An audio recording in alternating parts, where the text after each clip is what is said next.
What's happening, everybody? The Bearded Prepper coming back to you. Sorry I've been missing you guys for about the past, I guess it's been almost a week since I posted something. Some of you probably thought maybe I've been taken down, but I'm alive and kicking. I've just been taking a little bit of time away. I've been doing some prepping, a little bit of work. Took the family off grid for about 2.5 days. We camped out a couple of nights. Man, it was nice. If you guys haven't had the chance, I strongly encourage you to just practice your basic skills of survival and camping and just getting away from modern society, getting off grid where you don't have any cell service. You're guaranteed to get some peace and quiet and have a little bit of time to think, maybe even process things. You don't realize how many distractions we face every day in this modern world until you step away from it for a few days.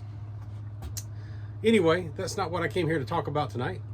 I wanted to bring you an update because it is June now, and I'm about a week late in notifying some of you guys of this. But as I was off grid, I had lots of time to think, and I realized that not everyone may have realized that there have been some changes in our gun laws this year, especially when it comes to what was classified last year as a pistol with a stabilizing brace.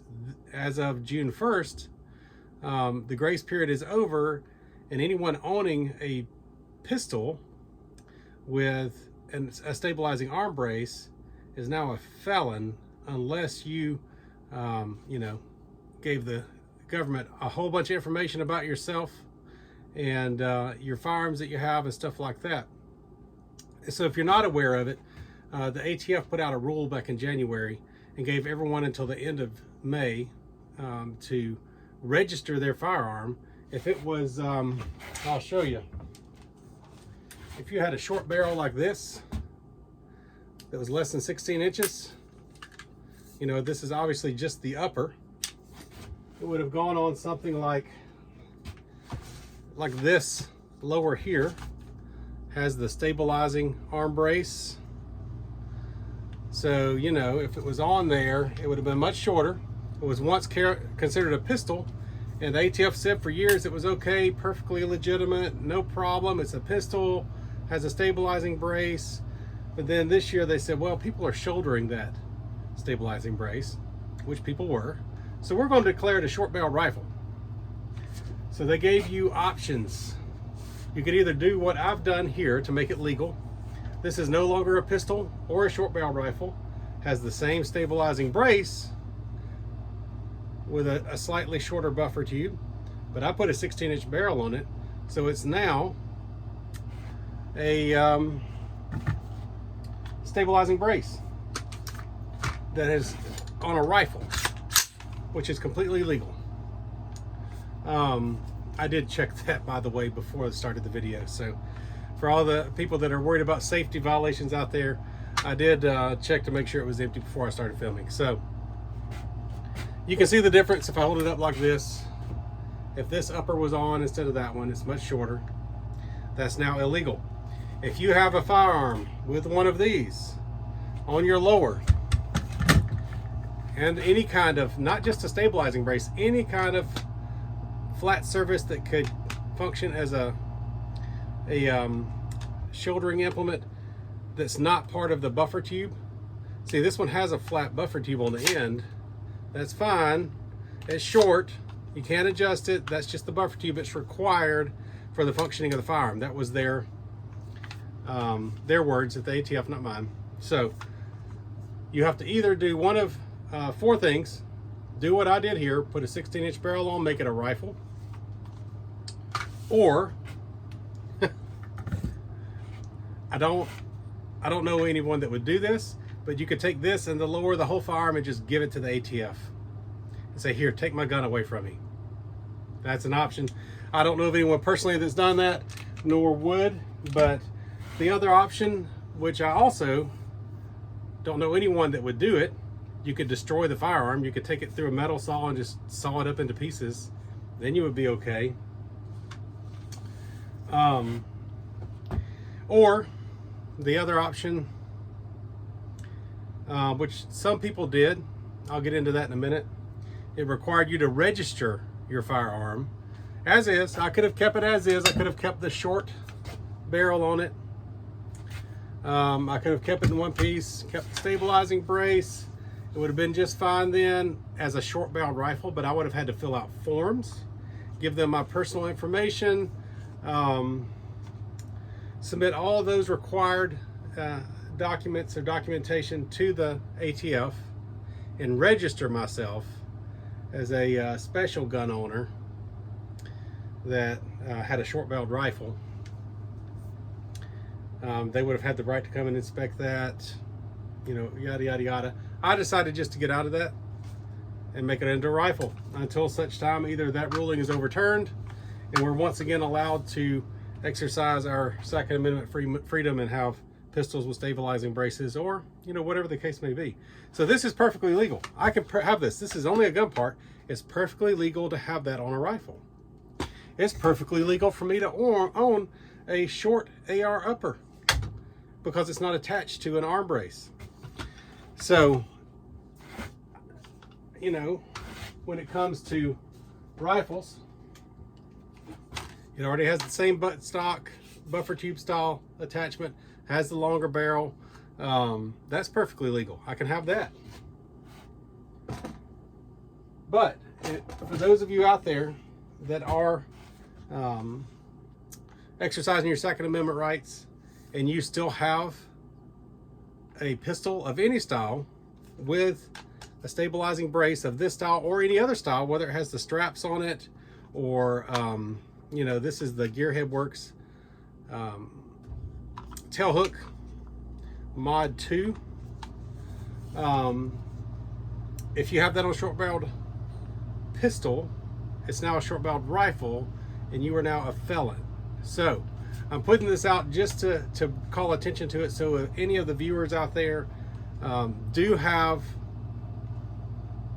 pistols with their arm braces still on it, you need to know that the ATF, the government, considers you a felon and you should do something about it.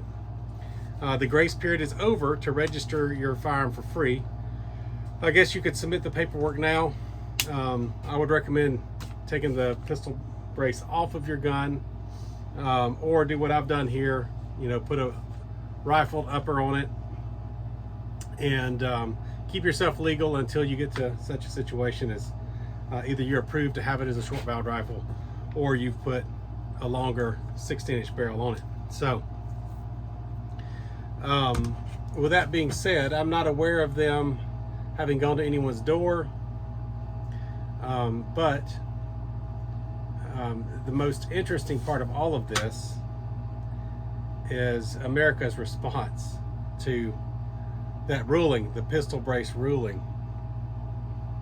So the upper estimates, based off of private research from gun groups, is that they think there were 40 million, up to 40 million, what's now considered a short barrel rifle, but it was considered last year a pistol with an arm brace, which is under 16-inch barrel, and some form of arm brace on the back of the buffer tube, or stabilizing brace as it is. There were up to 40 million of them. Now the ATF did their own research and they went a lot lower, and they said, well, you know, we didn't track these. We're just going to guess there's 5 million out there. So 5 to 40 million. It's a big range, right? Let's just go somewhere in the middle. Let's say 20 million. Let's say there's 20 million of them. As of last count that I saw, there were about 250,000 people registered their firearm with a short barrel as a short barreled rifle between January and May during the grace period. So that tells me that if we go in the middle and there's 20 million, that's a lot of people that just said, no, you're not going to do this to us. I don't know where all that's going to end up. I will tell you that there are multiple lawsuits going on right now. The first one that really had a favorable decision was Mock versus Garland, ATF. The judge did issue an injunction that said, okay, the members of this lawsuit are not held liable to this ruling for the pistol brace, but only the people in that lawsuit. In Texas, there were a couple other places. The Second Amendment, I think it was Second Amendment Foundation, and the Gun Owners of America had a lawsuit. Judge did the same thing, said, okay, you and your members that were members at the time of this lawsuit being filed are exempt at this period due to the injunction until such time as the court hearing can take place and a judgment issued. And in Mock versus Garland, the first one, they're supposed to get a court date no later than late June. So that's good. We should have some indication of which way this thing's going to go by then. Of course, I fully anticipate that it will escalate eventually up to the Supreme Court, and there'll be a ruling at that time. But for all of you out there that have a pistol with a supporting stabilizing brace on it, you are a felon. You need to do something about it just to keep yourself safe until this whole thing can get sorted out. Now, I understand some people are going to be like, hey, they're not ever going to take my guns. I'm not going to do anything. That's your decision. I'm just sharing information and advising anyone that has a pistol barrel with a stabilizing brace, didn't register it, to be advised that you are considered a felon by the current rule from the government. And in order to stay compliant at this time, you need to either put a longer barrel, register that firearm, or just take the pistol arm brace off and remove it from the weapon. Now, of course, you're probably not going to be able to use it that way, but it's not just AR style weapons or AK style weapons, gas driven or piston driven weapons. It's also, let's say you have one of the Browning Buckmark pistols. Remember those? They made a version with a built-in stock on it because it was so popular. That's now illegal too. Any short-barreled or any barrel shorter than 16 inches with any kind of shouldering type surface on it is considered a short barrel rifle. Therefore, it applies under the rule. So I encourage you to check it out yourself. I am not giving you legal advice. I'm just sharing my opinion and sharing the information that I understand. So until next time, keep yourself safe, be prepared, and be smart. God bless. I'm the Bearded Prepper, signing off.